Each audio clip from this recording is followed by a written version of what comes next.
Olá, amigos queridos, espero que todos estejam bem com a graça de Deus Pai. Vamos hoje dar continuidade ao nosso estudo do Evangelho segundo o Espiritismo. Porém, vamos iniciar com a oração que Jesus nos ensinou. Pai nosso que estás no céu, santificado seja, Pai, o vosso nome, que venha a nós do vosso reino, que seja feita a vossa vontade, assim na terra como no céu. E o pão nosso de cada dia dai-nos, Pai, hoje e sempre. Perdoa as nossas dívidas, assim como nós também devemos perdoar aqueles que nos devem. Não nos deixe cair em tentação, livra-nos do mal, que assim seja, com a graça de Deus Pai. Então vamos lá para mais um momento de estudo, de aprendizado, de oportunidade de nós todos podermos entender um pouquinho dos ensinamentos que Jesus nos deixou quando esteve aqui encarnado e continua nos deixando através da espiritualidade amiga que vem por vezes nas psicofonias, nas psicografias, mostrando como é o lado da verdadeira vida, a vida espiritual, né? Então hoje nós vamos iniciar o estudo do capítulo 20 do Evangelho segundo o Espiritismo, decodificado por Allan Kardec. Os trabalhadores da última hora. E aqui nós vamos ver instruções dos Espíritos, os últimos serão os primeiros, missão dos Espíritas, os trabalhadores do Senhor. Então vamos lá? Vamos à leitura?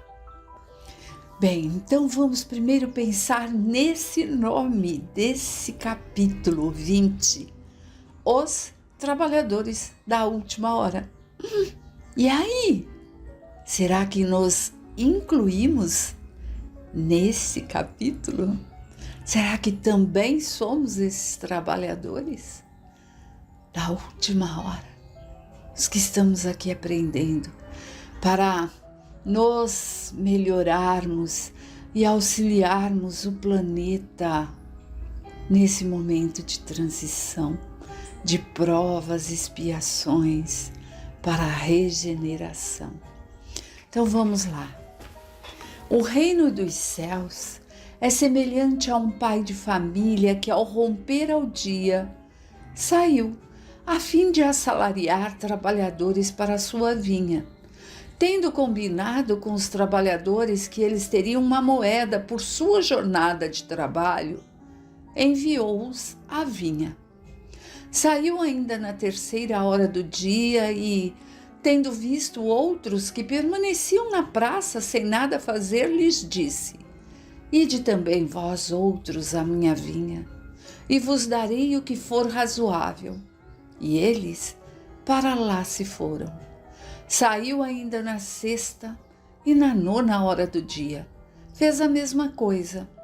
E saindo na 11ª hora, encontrou outros que estavam sem nada a fazer, aos quais disse: Por que permaneceis aí durante todo o dia sem trabalhar? Foi porque ninguém nos assalariou, disseram. Ele lhes disse: Ide também vós outros para a minha vinha. Chegada a noite, o senhor da vinha disse àquele que tomava conta dos seus negócios: Chamai os trabalhadores e pagai-lhes, começando pelos últimos até os primeiros. Aqueles, pois, que vieram para a vinha apenas na 11ª hora, aproximando-se, receberam uma moeda cada um. Os que foram assalariados primeiro, vindo por sua vez, julgaram que deveriam receber mais, mas não receberam mais que uma moeda cada um, e ao recebê-la, murmuraram contra o pai de família, dizendo: os últimos trabalharam apenas 1 hora e pagastes tanto quanto a nós, que suportamos o peso do dia e do calor. Mas, como resposta, disse a um deles: meu amigo, não cometi injustiça para convosco? Não combinamos receberdes 1 moeda por vossa jornada? Tomai o que vos pertence e ide. Quanto a mim, quero dar a este último tanto quanto dei a vós. Não me é permitido fazer o que quero? Vosso olho é mau porque sou bom? Assim, os últimos serão os primeiros, e os primeiros serão os últimos, porque muitos são os chamados e poucos os escolhidos. Mateus capítulo 20, versículo de 1 a 16. E também está na parábola da festa de núpcia, no versículo 18 e 1. No capítulo 18, versículo 1, desculpem. Nossa, quantos ensinamentos, né? Então nós não podemos nunca, na leitura do Evangelho, esquecermos de que todas as colocações e ensinamentos eram colocadas em forma de parábolas, em formas de ensinamentos e de palavras e de acontecimentos que o povo da época em que Jesus aqui esteve eram acostumados para que pudessem entender. Então, por vezes, algumas coisas nos escapam ao entendimento da simples palavra, porque foi mudando conforme foram passando ali os séculos, né? Mas nós temos que buscar ali a origem. O que será que quer nos dizer isso, né? Então vamos lá. Bem, no início nós vemos que inicia assim: o reino dos céus é semelhante a um pai de família que ao romper do dia. Então ele está dizendo que o reino dos céus é que é semelhante a um pai de família, para que o povo entendesse o que é isso. E o que ele quer mostrar com esse termo, o reino dos céus? A elevação, o plano maior, mais puro, os planos superiores que vêm até nós, nos dando ali a oportunidade de sermos úteis, cada um na fase do seu entendimento, uns primeiros, uns depois, e que nós estamos ali, por vezes parados, estacionados, mas muitos que começaram lá no primeiro horário, como ele diz, aprenderam, mas não puseram em prática. Outros lá pelo meio do dia ainda puseram mais em prática do que aquele que já sabia há séculos e séculos. E outros que estão aprendendo no último momento já conseguem colocar em prática. Mas vamos aprofundar mais um pouquinho. E a vinha? Quando ele fala que foi chamado a trabalhar na vinha. A vinha nós podemos entender como o nosso planeta Terra. Somos todos nós que estamos sendo assistido e cuidado por esse Pai, por esse reino maior, por esse Senhor que ele usa depois ali, né? E a vinha pertence a quem? Ao Pai, ao Senhor, a Deus. Ele vai usando essas colocações para que possa haver o entendimento, para que possamos também entender aqui no dia de hoje. Porque, senão para nós agora em 2023, nós iríamos falar, mas que vinha, mas só o povo que trabalha com isso ia entender o que é a vinha, a necessidade do trabalho, no sentido exato do hoje. Mas as colocações aqui são mais profundas. São termos usados para representar o reino dos céus, a elevação maior, a vinha, o planeta, que é do Pai, que é de Deus. Nós somos todos filhos de Deus, criação de Deus. E aí, nós percebemos, conforme vamos estudando, buscando conhecimento, quem participa da Casa União ou do grupo de estudo das segundas-feiras, nós estamos estudando Evolução em Dois Mundos, de Chico Xavier, pelo espírito de André Luiz. E nós vemos que desde que o mundo é mundo, existe esse Pai, esse Deus, e existe um planejamento. Existe esse Pai, Deus Pai, cuidando dessa vinha, desse planeta, cuidando deste mundo, fazendo ali desde a mônada inicial, que já veio com a centelha divina dentro dela, dentro de nós, pois somos essa mônada já evoluída, né? Evoluída em termos, entre aspas, meus amigos, evoluindo. Já estamos numa fase hominal, fomos passando ali pela mineral, vegetal, animal, estamos na hominal, né? Então estamos sendo lapidados, cuidados, com todo o amparo possível dos co-criadores, que é o que nós estamos aprendendo nos estudos de segunda com André Luiz. Todo esse auxílio, toda a automatização dos processos biológicos para a nossa resistência. Tudo isso é o cuidado desse reino maior, desse plano elevado, para onde devemos voltar um dia. Melhores do que quando aqui chegamos. E sempre, desde a existência desse mundo, Deus Pai tem buscado estes trabalhadores. Mas quem são? Quem são esses trabalhadores da primeira hora? Que ele se refere aqui, né? Os trabalhadores da primeira hora. Será que está se referindo ao horário do relógio que conhecemos hoje? Primeira hora ali do relógio, o amanhecer? É para o entendimento do povo, né? Na época de Jesus, pelas pesquisas e buscas que eu fui fazer, porque eu também não sabia disso não.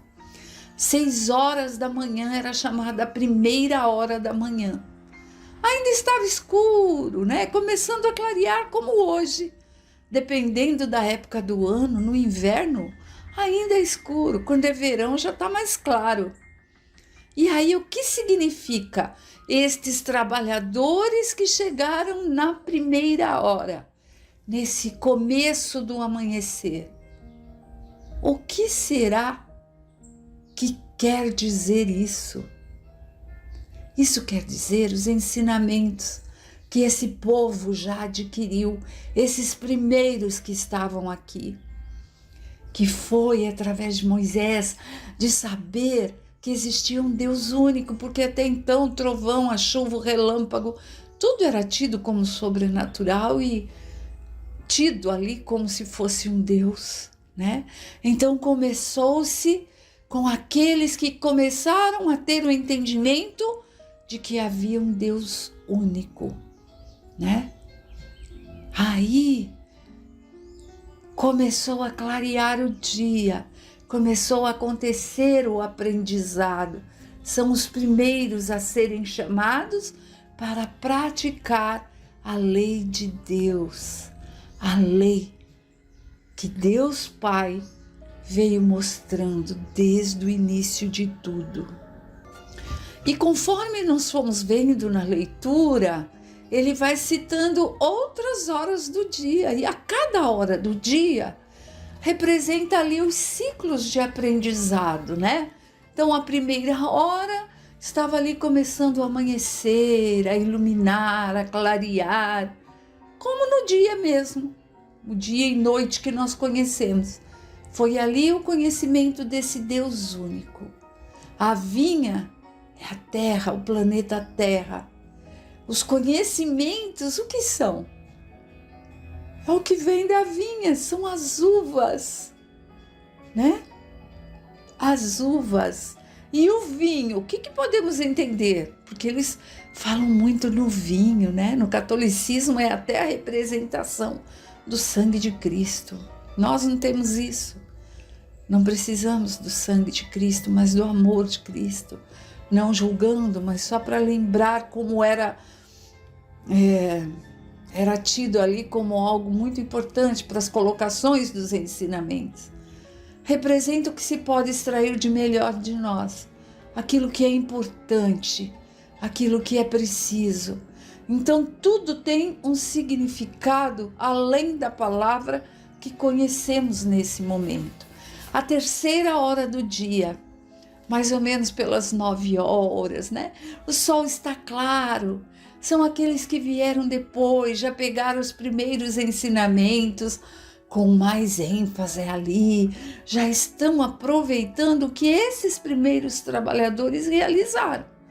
Esses que já tinham conhecimento do Deus único, né? Então já pegaram com uma maior facilidade, já tinham ali um pouco mais de alicerce para continuar.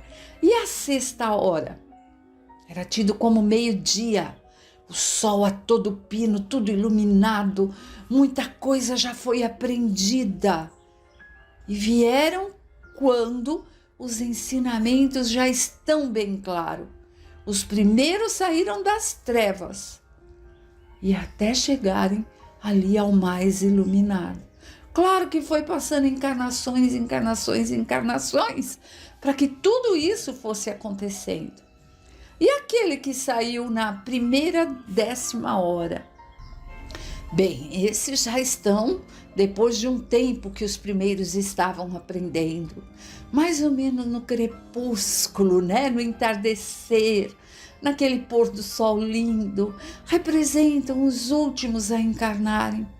Eles vieram depois, muito depois dos da primeira hora, mas pegaram o ensinamento já pronto.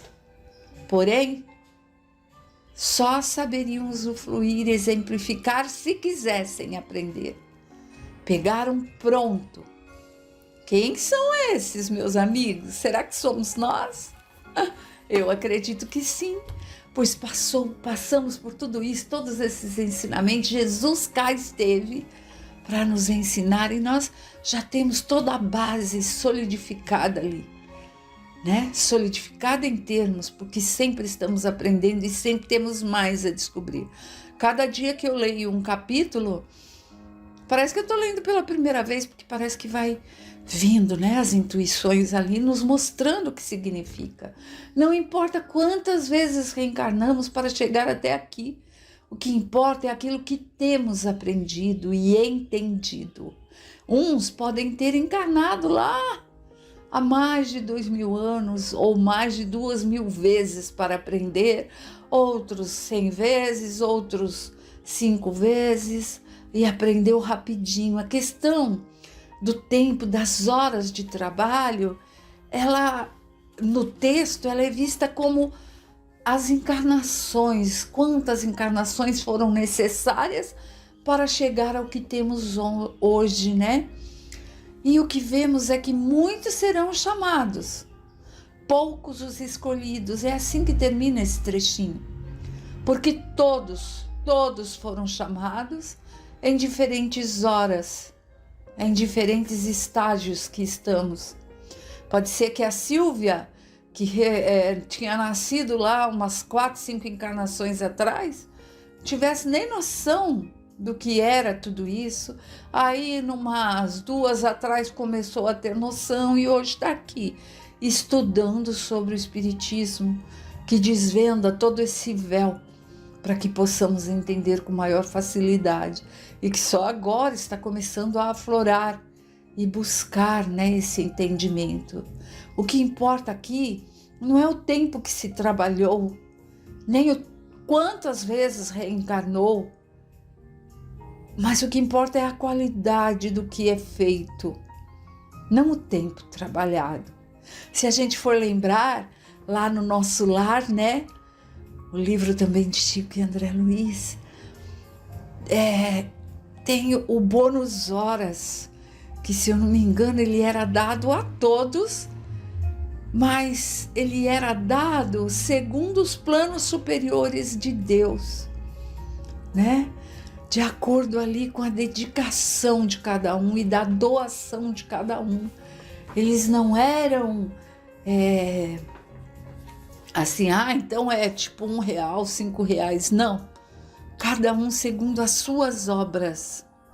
Aí, se nós percebermos, né, aqueles que foram chamados na última hora e ninguém os contratou, são aqueles que nunca tiveram contato com os ensinamentos de Jesus, né? Nós podemos pensar ali naqueles que ainda duvidavam, que estavam ali parados, fizeram tantas coisas, os fariseus, por exemplo, mas quando tiveram contato, foi um Zaqueu que resolveu: não, eu vou atrás, eu vou buscar, eu vou querer fazer a minha reforma, a reforma íntima. Por isso que, por vezes, os últimos a serem chamados a irem para o trabalho acabam aprendendo mais do que aqueles que estão há um tempão, mas não procuram fazer essa reforma, esse burilamento, porque cada um tem esse contato. Deus e a espiritualidade superior, mesmo que não se fale em nome de religião, em dogmas, em nada disso, Ele coloca esses filhos em contato com outros que possam, de alguma forma, ensinar que o amor e a caridade é a base de tudo. Então é sobre isso que nós vamos estudar nesse capítulo e continuaremos na próxima palestra, com a graça de Deus Pai.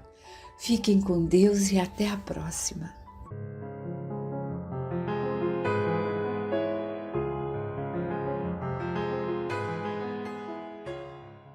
Rogando a Deus nosso Pai o amparo sempre, que possamos nós sintonizarmos com a espiritualidade amiga nesse instante de leitura e reflexão sobre o livro dos Espíritos, por Allan Kardec. Estamos no capítulo 2, Encarnação dos Espíritos, item 2, da alma. Pergunta 134. O que é alma? Um espírito encarnado. Pergunta 134A. O que era a alma antes de unir-se ao corpo? Espírito. 134B. As almas e os espíritos são, portanto, uma e a mesma coisa? Sim, as almas não são mais que espíritos. Antes de ligar-se ao corpo, a alma é um dos seres inteligentes que povoam o mundo invisível e depois reveste temporariamente um invólucro carnal para se purificar e esclarecer. 135. Há no homem outra coisa, além da alma e o corpo? Há o liame que une a alma e o corpo. 135A. Qual é a natureza desse liame? Semimaterial, quer dizer, um meio termo entre a natureza do espírito e a do corpo. E isso é necessário para que eles possam comunicar-se. É por meio desse liame que o espírito age sobre a matéria e vice-versa. Nota de Allan Kardec. O homem é assim formado de 3 partes essenciais. Primeiro, o corpo, ou ser material, semelhante ao dos animais e animado pelo mesmo princípio vital. Segundo, a alma, espírito encarnado, do qual o corpo é a habitação. Terceiro, o perispírito, princípio intermediário, substância semimaterial, que serve de primeiro envoltório ao espírito e une a alma ao corpo. Tais são, num fruto, a semente, a polpa e a casca. 136. A alma é independente do princípio vital?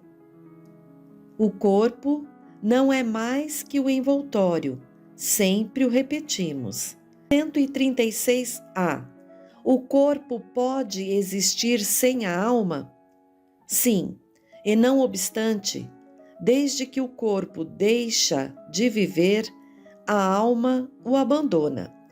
Antes do nascimento, não há uma união decisiva entre a alma e o corpo, ao passo que, após o estabelecimento dessa união, a morte do corpo rompe os liames que a unem a ele, e a alma o deixa. A vida orgânica pode animar um corpo sem alma, mas a alma não pode habitar um corpo sem vida orgânica. 136b. O que seria o nosso corpo se não tivesse alma? Uma massa de carne sem inteligência, tudo o que quiserdes, menos um homem. 137. O mesmo espírito pode encarnar-se de uma vez em dois corpos diferentes? Não. O espírito é indivisível e não pode animar simultaneamente duas criaturas diferentes. Abre aspas, ver o Livro dos Médiuns, o capítulo Bicorporeidade e Transfiguração. 138. Que pensar da opinião dos que consideram a alma como o princípio da vida material? Simples questão de palavras, com a qual nada temos. Começai por vos entenderdes. 139. Alguns espíritos, e antes deles alguns filósofos, assim definiram a alma, uma centelha anímica emanada do grande todo. Por que essa contradição? Não há contradição. Tudo depende da significação das palavras. Por que não tendes uma palavra para cada coisa? Nota de Allan Kardec. A palavra alma é empregada para exprimir as coisas mais diferentes. Uns chamam alma ao princípio da vida, e nessa acepção é exato dizer figuradamente que a alma é uma centelha anímica emanada do grande todo. Essas últimas palavras se referem à fonte universal do princípio vital, em que cada ser absorve uma porção que devolve ao todo após a morte. Esta ideia não exclui absolutamente o de um ser moral, distinto, independente da matéria e que conserva a sua individualidade. É a este ser que se chama igualmente alma, e nesta acepção pode dizer-se que a alma é um espírito encarnado. Dando da alma diferentes definições, os espíritos falaram segundo as aplicações que faziam da palavra e segundo as ideias terrestres de que estavam ainda mais ou menos imbuídos. Isso decorre da insuficiência da linguagem humana, que não tem um termo para cada ideia, o que acarreta uma multidão de mal-entendidos e discussões. Eis porque os espíritos superiores dizem que devemos primeiro nos entendermos quanto às palavras. 140. Que pensar da teoria da alma subdividida em tantas partes quanto são os músculos, presidindo cada uma às diferentes funções do corpo? Isso também depende do sentido que se atribuir à palavra alma. Se por ela se entende o fluido vital, está certo. Se se entende o espírito encarnado, está errado. Já dissemos que o espírito é indivisível. Ele transmite o movimento aos órgãos através do fluido intermediário, sem por isso se dividir. 140A. Não obstante, há espíritos que deram essa definição. Os espíritos ignorantes podem tomar o efeito pela causa. Nota de Allan Kardec. A alma age por meio dos órgãos, e estes são animados pelo fluido vital que se reparte entre eles, e com mais abundância nos que são os centros ou focos de movimento.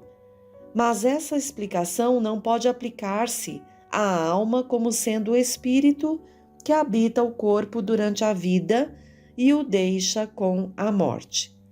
141. Há qualquer coisa de certo na opinião dos que pensam que a alma é externa e envolve o corpo? A alma não está encerrada no corpo como o pássaro numa gaiola. Ela irradia e se manifesta no exterior, como a luz através de um globo de vidro ou como o som ao redor de um centro sonoro. É por isso que se pode dizer que ela é externa, mas não como um envoltório do corpo. A alma tem dois envoltórios, um sutil e leve, o primeiro, que chamamos perispírito, o outro, grosseiro, material e pesado, que é o corpo. A alma é o centro desses envoltórios, como a amêndoa na casca, já o dissemos. 142. Que dizer dessa outra teoria, segundo a qual, na criança, a alma vai se completando a cada período de vida? O espírito é apenas um, inteiro na criança como no adulto.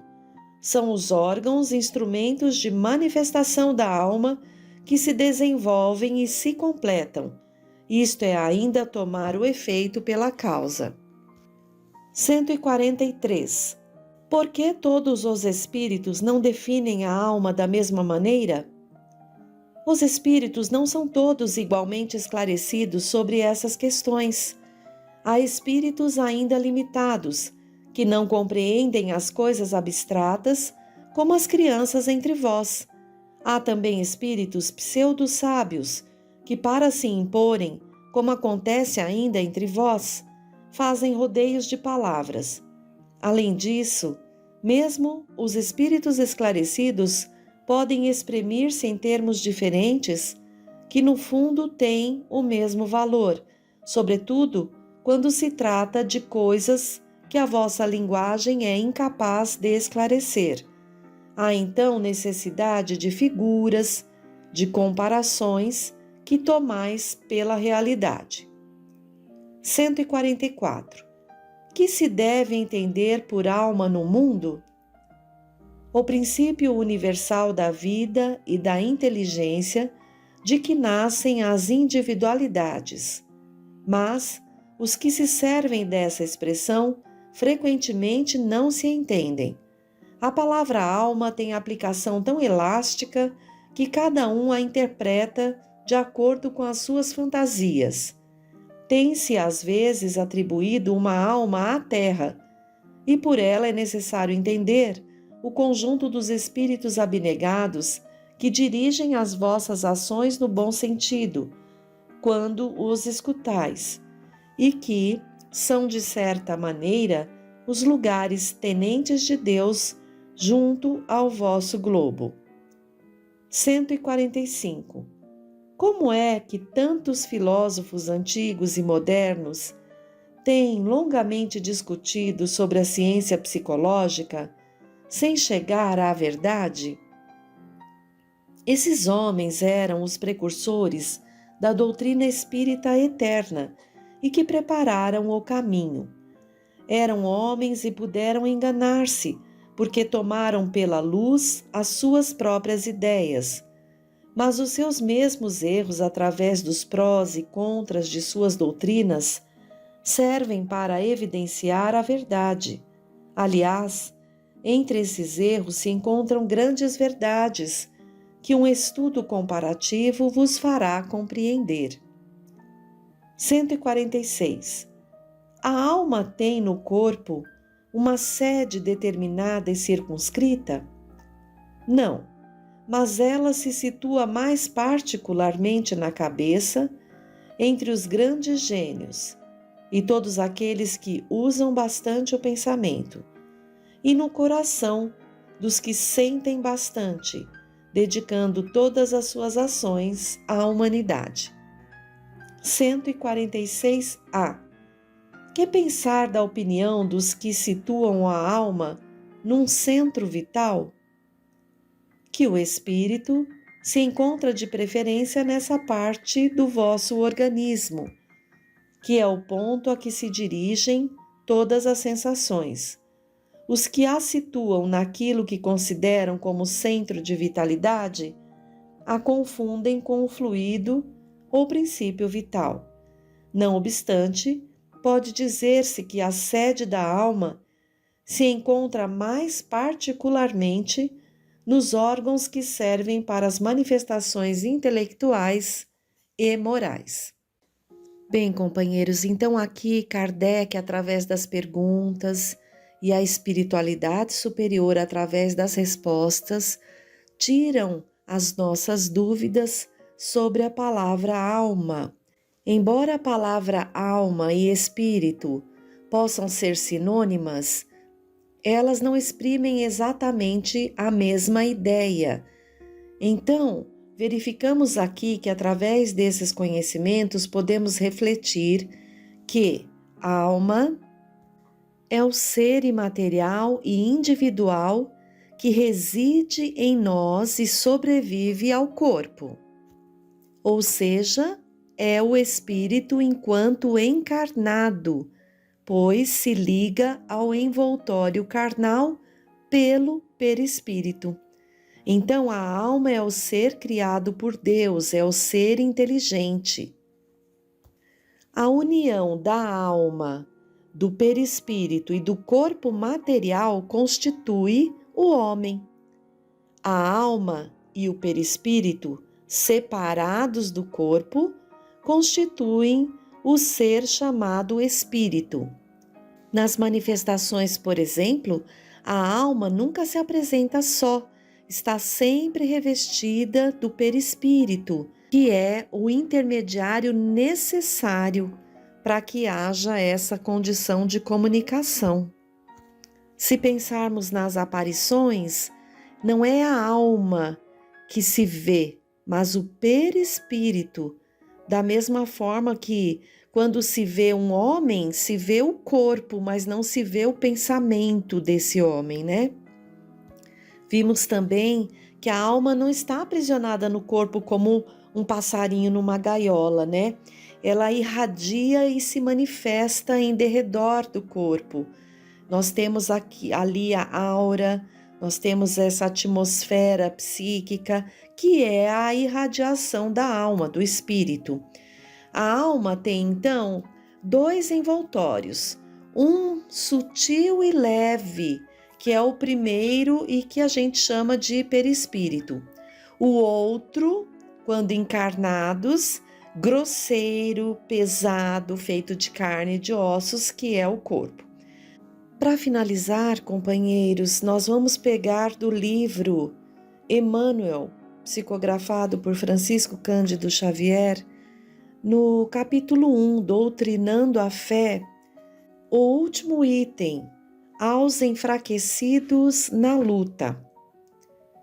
Almas enfraquecidas, que tendes muitas vezes sentido sobre a fronte o sopro frio da adversidade, que tendes vertido muitos prantos nas jornadas difíceis, em estradas de sofrimentos rudes, buscai na fé os vossos imperecíveis tesouros. Bem sei a intensidade da vossa angústia e sei de vossa resistência ao desapego. Ânimo e coragem. No fim de todas as dores, abre-se uma aurora de ventura imortal. Dos amargores experimentados, das lições recebidas, dos ensinamentos conquistados à custa de insano esforço e de penoso labor, tece a alma sua auréola de eternidade gloriosa. Eis que os túmulos se quebram, e da paz cheia de cinzas e sombras, dos jazigos, emergem as vozes comovedoras dos mortos. Escutai-as. Elas vos dizem da felicidade do dever cumprido, dos tormentos da consciência nos desvios das obrigações necessárias. Orai, trabalhai e esperai, palmilhai todos os caminhos da prova com destemor e serenidade. As lágrimas que dilaceram, as mágoas que pungem, as desilusões que fustigam o coração, constituem elementos atenuantes da vossa imperfeição no tribunal augusto, onde pontifica o mais justo, magnânimo e íntegro dos juízes. Sofrei e confiai, que o silêncio da morte é o ingresso para uma outra vida, onde todas as ações estão contadas e gravadas às menores expressões dos nossos pensamentos. Amai muito, embora com amargos sacrifícios, porque o amor é a única moeda que assegura a paz e a felicidade no universo. Queridos companheiros, então, vamos encerrando por aqui o nosso encontro de hoje, pedindo sempre a Deus nosso Pai e a Jesus nosso Mestre, que esteja junto ao nosso coração e que nós nos esforcemos por buscar essa sintonia. Até o próximo encontro.